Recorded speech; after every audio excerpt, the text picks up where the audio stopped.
KPK menggeledah kantor Gubernur Provinsi Jawa Timur, termasuk ruangan Gubernur dan Wakil Gubernur Jawa Timur.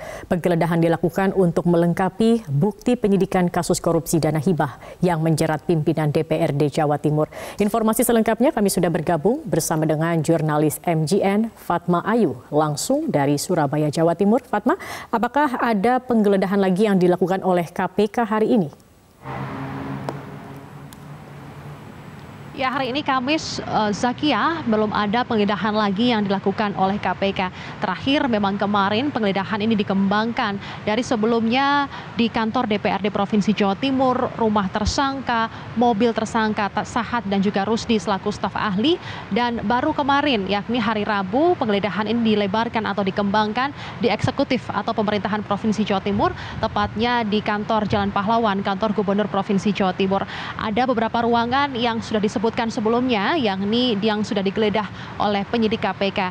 Yang pertama adalah ruangan Gubernur, Wakil Gubernur, Sekda Provinsi Jawa Timur, Kantor Sekretariat Daerah, Bapeda, dan juga BPKAD. Sementara itu untuk pengembangan dari penggeledahan yang sebelumnya hanya dilakukan di kantor DPRD Provinsi Jawa Timur dan juga kediaman para tersangka, penggeledahan dilakukan di eksekutif ini erat kaitannya untuk mengumpulkan barang-barang bukti yang nantinya agar konstruksi hukumnya bisa utuh dan juga bisa lengkap begitu.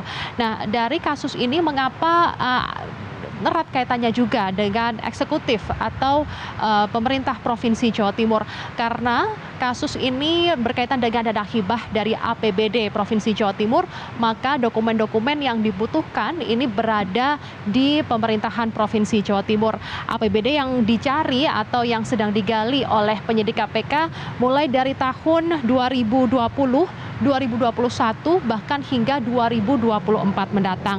Nah, tentu ini untuk mendapatkan dokumen maka harus mencari atau juga menggeledah sekaligus untuk memeriksa ruangan-ruangan yang ada di pemerintahan Provinsi Jawa Timur. Penggeledahan ini, Zakia, ini merupakan pengembangan dari keterangan para tersangka, di mana para penyidik ini melakukan pendalaman sekaligus melebarkan atau juga mengembangkan kasus ini. Nah, apakah mungkin begitu ya, ada timbul pertanyaan, apakah mungkin yang mempunyai ruangan-ruangan tersebut ini nantinya akan dipanggil oleh pihak KPK?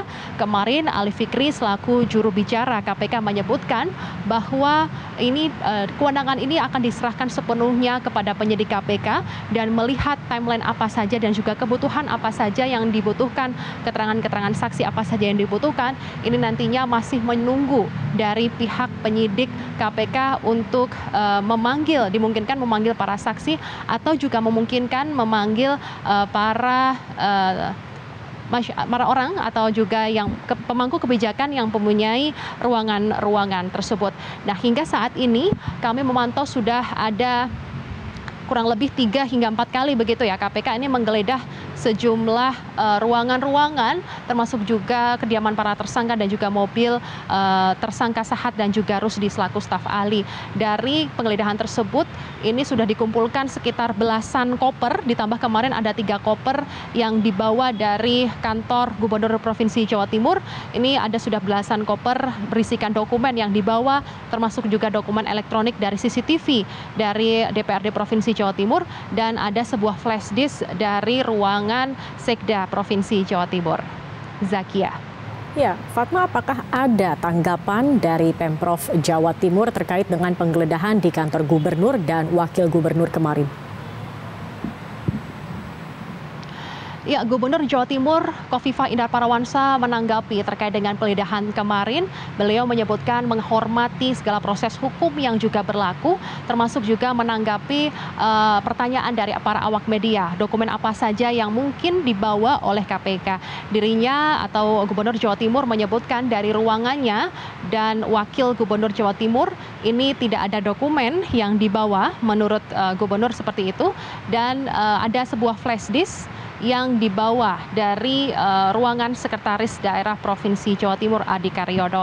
Dan tadi saat Hari Ibu siang tadi beliau juga menanggapi berkaitan dengan kasus penggeledahan atau juga pengawasan dana hibah di Provinsi Jawa Timur berkaitan dengan APBD Provinsi Jawa Timur. Khofifah menyebutkan bahwa sebenarnya untuk dana hibah tersebut cair ini harus memenuhi persyaratan-persyaratan tertentu atau melewati proses-proses hukum tertentu. Yang pertama, ada 3 prasyarat yang harus dipenuhi oleh penerima hibah.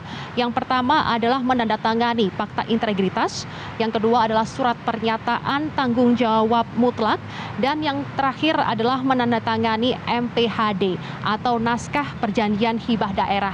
Ketiganya ini saling berkaitan satu sama lain. Ini berkaitan dengan komitmen, kesesuaian pengajuan hingga pelaporan dana hibah oleh penerima dana hibah. Nah, sebenarnya apa peran dari DPRD Provinsi Jawa Timur dalam hal ini adalah untuk menjembatani, karena yang mempunyai dana adalah pemerintah Provinsi Jawa Timur, dalam hal ini adalah APBD-nya, dan penerima dana hibah ini adalah pokmas-pokmas, termasuk juga dari masyarakat sendiri. Oleh karena itu DPRD ini juga mengusulkan atau juga menghimpun aspirasi-aspirasi masyarakat, program-program apa saja yang membutuhkan dana hibah tersebut. Nah, sementara itu dalam bentuk pengawasan, Gubernur menyebutkan sebelum SK Gubernur itu turun, maka harus sudah diverifikasi oleh Inspektorat. Nah, Inspektorat ini juga mengirimkan tim-timnya untuk memastikan bahwa lembaga penerima dana hibah tersebut ada, nyata, dan juga sesuai, dan sekaligus mempunyai legalitas. Lalu juga itu terkaitan dengan tanggapan Gubernur. Lalu juga timbul pertanyaan, apa peran Sahat atau pimpinan DPRD Provinsi Jawa Timur?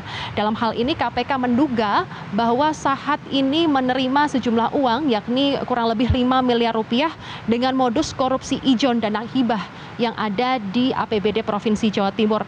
Distribusi penyalurannya ini melalui Pokmas atau kelompok-kelompok masyarakat yang programnya ini bisa membenahi infrastruktur sampai tingkat perdesaan. Nah, Sahat selama ini kerap membantu memperlancar pengusulan pemberian dana hibah tersebut. Syaratnya adalah dengan pemberian sejumlah uang tertentu atau yang dinamakan ijon atau uang muka. Nah, lalu setelah pencairan dana tersebut disetujui oleh provinsi dan juga DPRD begitu ya, maka upah tersebut juga harus dipenuhi lagi, yakni adalah fee. Nah, dalam hal ini KPK menduga bahwa Sahat ini menerima fee sebesar 20% untuk Sahat selaku wakil DPRD Provinsi Jawa Timur, dan 10%-nya lagi ini untuk Pokmas atau kelompok masyarakat yang akan mendapatkan dana hibah tersebut.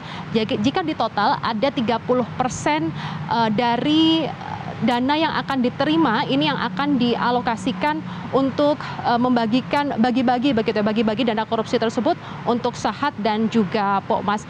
Inilah mengapa para tersangka yang diamankan selain dari DPRD Provinsi Jawa Timur, ada juga staf ahli, lalu dari Pokmas dan juga dari pihak swasta ini turut diamankan oleh penyidik KPK. Demikian Zakia yang dapat kami laporkan langsung dari Kota Surabaya. Kami kembalikan ke studio. Baik, Fatma Ayu, terima kasih atas laporan Anda.